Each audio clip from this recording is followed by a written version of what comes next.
have happened years and years ago. I'll be the first to say that. The rich history and tradition of Maryland men's and women's basketball is so significant.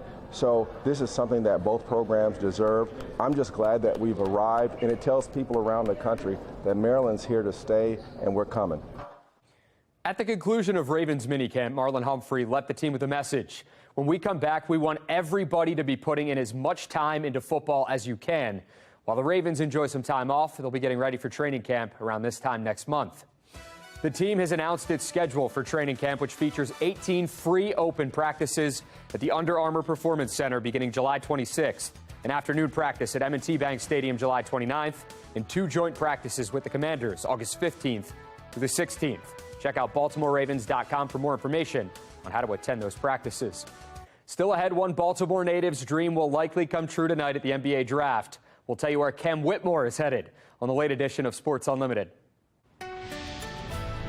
We are getting ready for more rain this weekend. We are looking at temperatures around 80 tomorrow, which is higher than what we've had over the past couple of days. But we've got rain and storms. That's followed by 85 on Saturday. Then temperatures around 89 on Sunday, the hottest day of the weekend. But we still have the chance for rain and storms in the forecast. Even into early next week, there is the potential for rain. Coming up, I'll let you know the timing of the rain and how much we could see in my full forecast in about 20 minutes. Back to you. Coming up on Fox 45 News at 6, we're continuing to follow breaking news as Baltimore police arrest protesters getting in the way of BGE contractors. Amy Simpson has the latest from Fed Hill in a live report. And sheets of hail send people scrambling at a concert venue. The chaotic moments as the audience runs for cover.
We are following breaking news. An hours-long standoff with BGE contractors in Federal Hill ending with residents being arrested.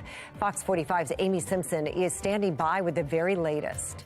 Former Police Commissioner Michael Harrison is out, but still on the payroll. Fox 45 pushing city leaders for answers on why Harrison is still cashing checks from the city. A major drug bust in Anne Arundel County being called the largest one they have seen yet. What was hauled in and the fight that continues ahead. Live from WBFF in Baltimore, this is Fox 45 News at 6.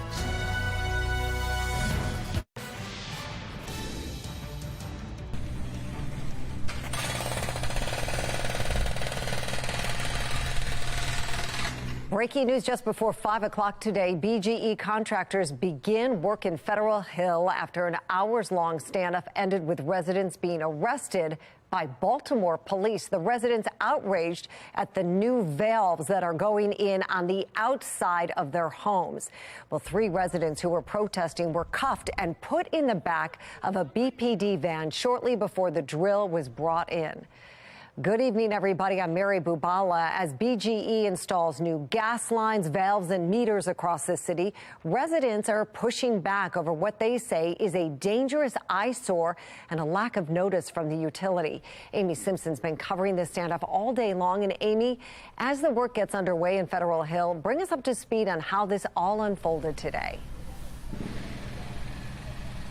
Yes, quite a fluid situation here in Federal Hill this afternoon, Mary. We're here on Warren Ave, just steps from Federal Hill Park, and as you can see, that utility work, it continues here tonight. You may even be able to see pieces of the Inner Harbor in the distance. That's how close we are to the Inner Harbor, and things did remain peaceful here for the entire day until around 4 o'clock, and that's when those 3 demonstrators were warned 3 times that they could be arrested for potential trespassing charge, a interference with public utility, among other issues that BPD read to them. And then those 3 women were arrested about 4:30 this afternoon, all while we were live on the air.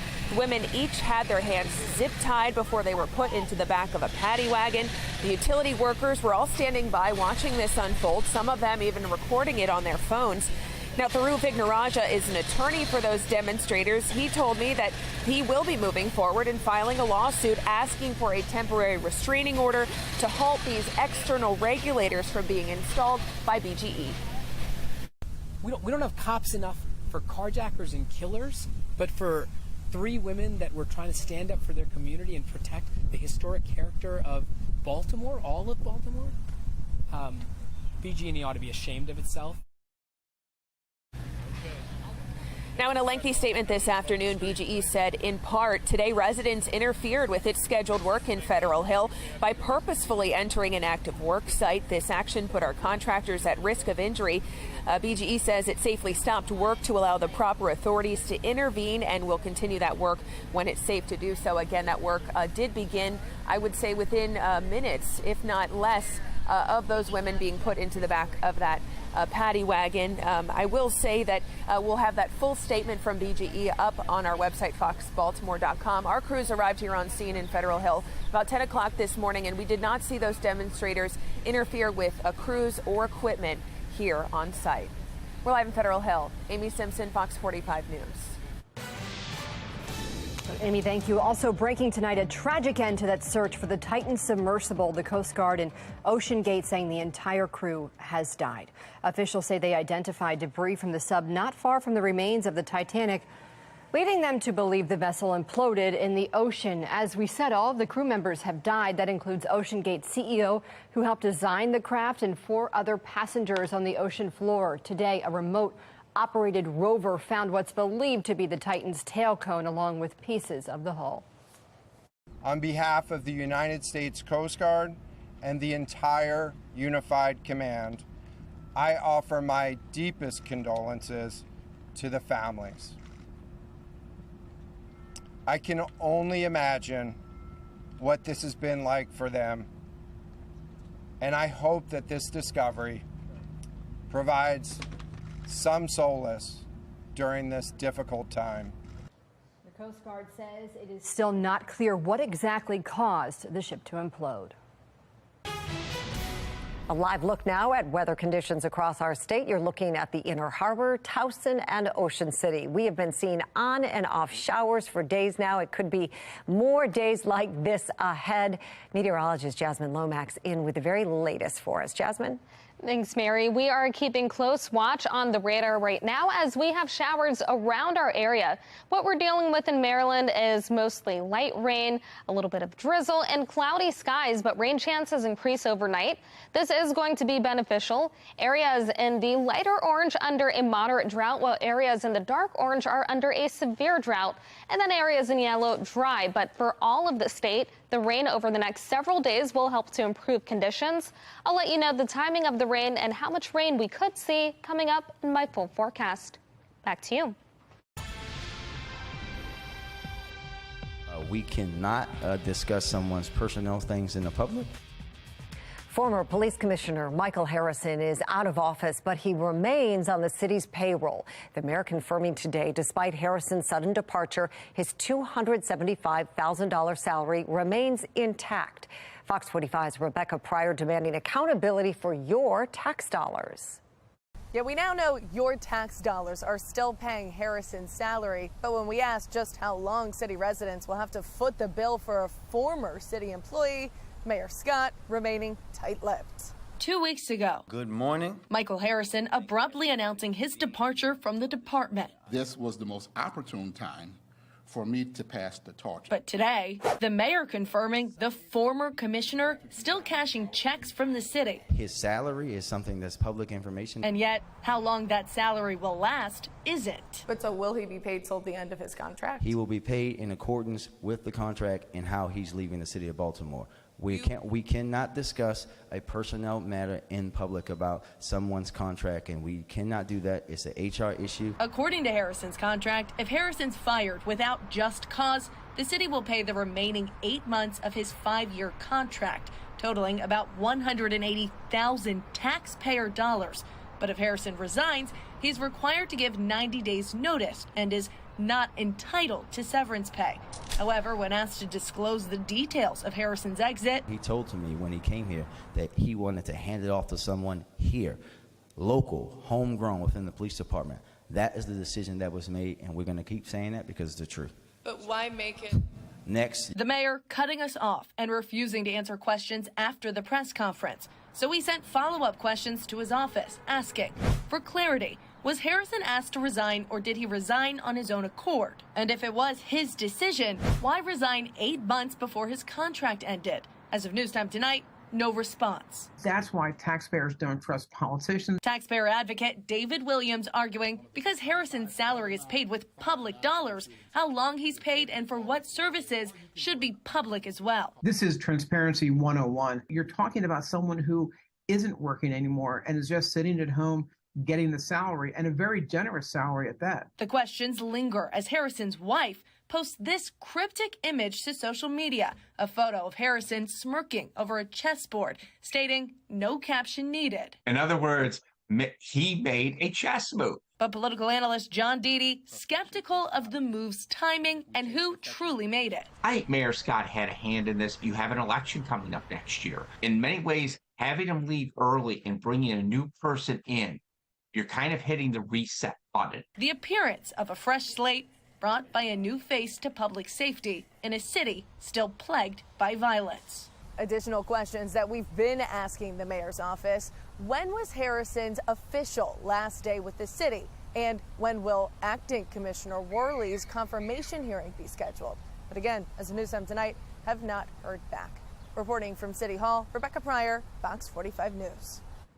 Well, don't miss our next Your Voice, Your Future town hall coming up in less than an hour. Tonight at 7, Armstrong Williams sits down with former Mayor Sheila Dixon to talk about the state of Baltimore City and how to fix what's broken. It will be live on foxbaltimore.com at 7. You can also watch it right here this Saturday night at 6 and on the CW Baltimore Saturday at 3 and on My TV Sunday at 1. Well, new tonight, lawyers for Adnan Syed are requesting the state Supreme Court deny a petition from the family of Hayman Lee. It is the latest in a series of filings going back and forth between Syed and the Lee family. Last year, Syed was released from prison when the Baltimore City State's Attorney's Office under Marilyn Mosby's leadership requested his conviction for Lee's murder be vacated. It was then reinstated after an appellate court ruled the Lee family's victims' rights had been violated during the legal process. Well, 10 people are facing charges in what officials say is the largest cocaine bust in Anne Arundel County police history. Investigators allege Clayton Mooring is the kingpin who would use his freight business in Glen Burnie as a stash house where the drugs came in for processing and distribution. Some of those drugs, including cocaine, heroin, fentanyl, and amphetamine, 24 firearms were also found. Officials believe Maureen was getting the drugs through an associate in Houston, Texas, with the help of the Mexican drug cartel. Investigators say while the scheme was being dismantled, the impacts of it will remain across local counties. These are not victimless crimes. These are sacred human beings with parents and siblings and children and friends who are all impacted by these criminals who selfishly inflict harm in our communities, in our homes, and in our lives. The Anne Arundel County Police Chief says the department is now working to see if any of the guns seized are connected to other crimes in the area. Of the 21 guns, officials say 2 have been reported stolen and 1 was a homemade or a ghost gun. A hailstorm hitting a Colorado concert venue, leaving several hospitalized. The horrifying accounts from concert goers coming up. How much do you have set aside for a rainy day? I'm Atra El-Nashar with the top 3 things Americans say is getting in the way of a bigger savings account.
More interest rate increases are likely to come later this year. That's according to the Federal Reserve Chair, Jerome Powell, who just finished back-to-back appearances in Congress.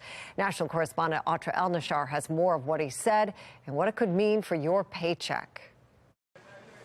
Federal Reserve Chair Jerome Powell making it clear fighting inflation is a marathon, not a sprint. The strong majority of the committee feels that we're close, but there's a little further to go with rate hikes. After 10 interest rate hikes since last spring, inflation is down to 4%.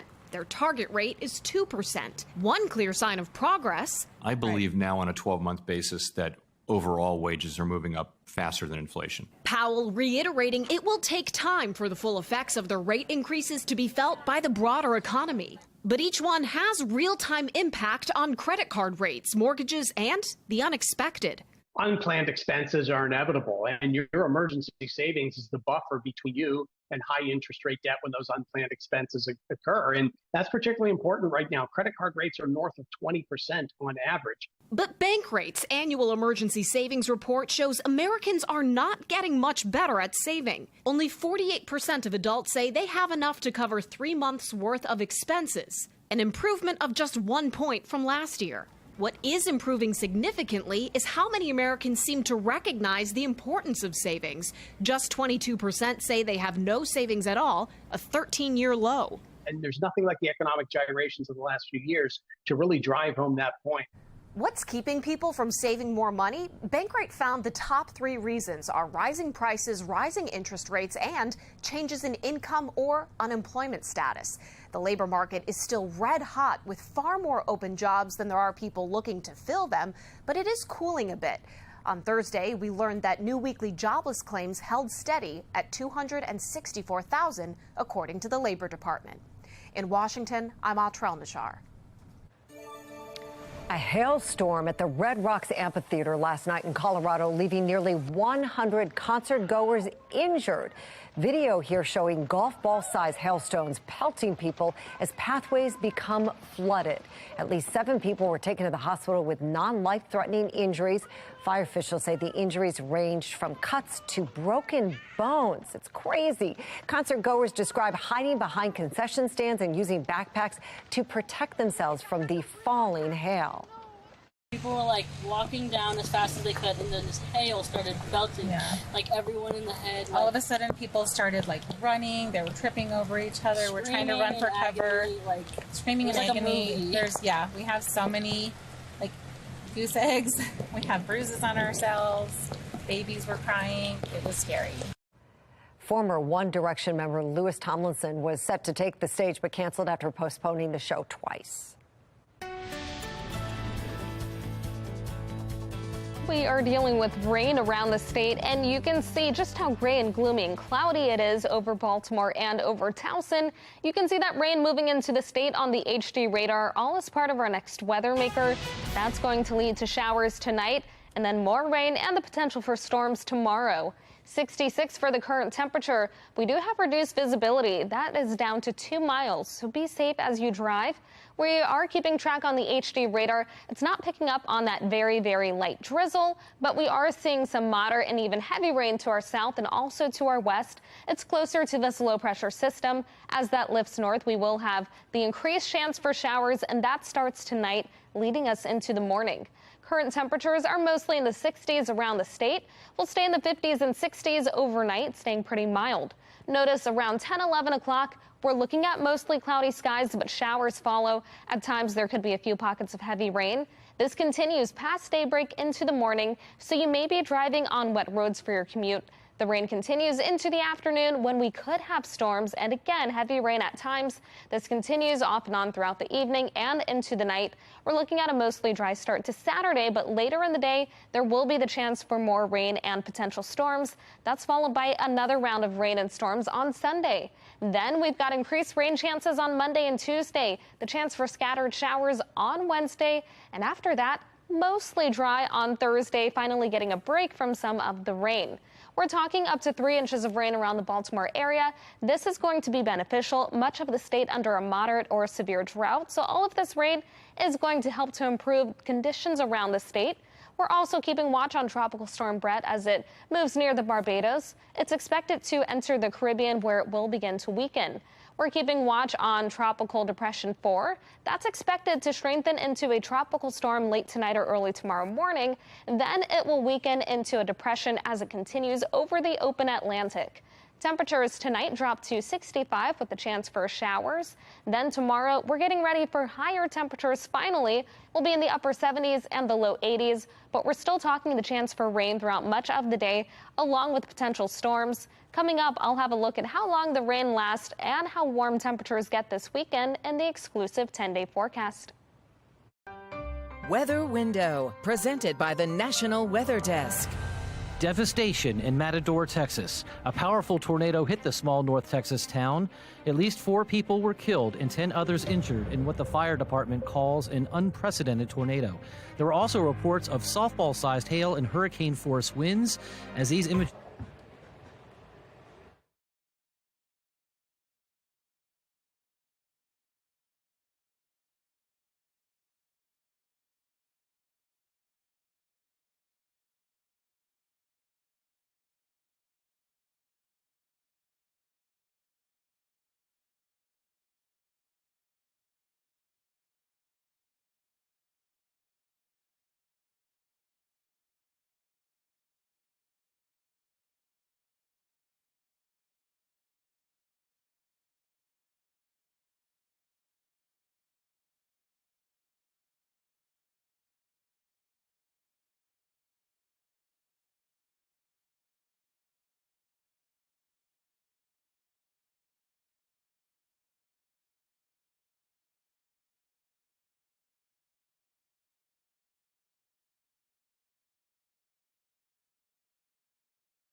In tonight's Assignment America, uniformed Seattle police officers will not be allowed to march in the downtown Pride Parade this weekend. It is the second year in a row this policy has been implemented. Paul Rivera from our Sinclair sister station has the story. It's another year that uniformed Seattle police officers will not be able to march downtown in this year's Pride Parade. Something that certainly doesn't sit well with Seattle Police Officers Guild President Mike Solon. No, I'm waiting for them to reach out to me.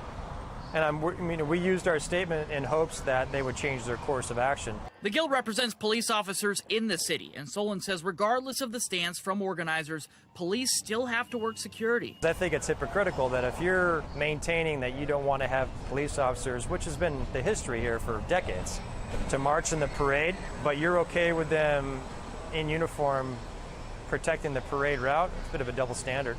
Mixed opinions from those along the 4th Avenue parade route. One person saying off camera it's a good idea, another saying they should be allowed to march. Don Lucas had a different take on the situation. If a crime is happening during the parade or any of the festivities, and you have a non-uniformed officer, then they can be right there to arrest. Seattle Pride, the organizers of the parade, responded to the claims by saying there are no changes to Seattle Pride's policy from last year. Police officers are permitted to march in the parade, though we ask that they do so out of uniform. This decision was made on feedback from a community survey as well as the result of the queer community's long history of distrust of law enforcement, criminalization of LGBTQIA+ people, and police violence against marginalized groups, which was the genesis of the Pride movement. You're not going to recruit people to be police officers in this city if this type of political conversation of the hatred to police continues. You're not going to do it. Our unsettled stretch of days continues this weekend. Tomorrow, we're looking at temperatures around 80 with rain and storms, then 85 on Saturday with another round of scattered showers and storms. That's followed by higher temperatures on Sunday, 89 for the hottest day of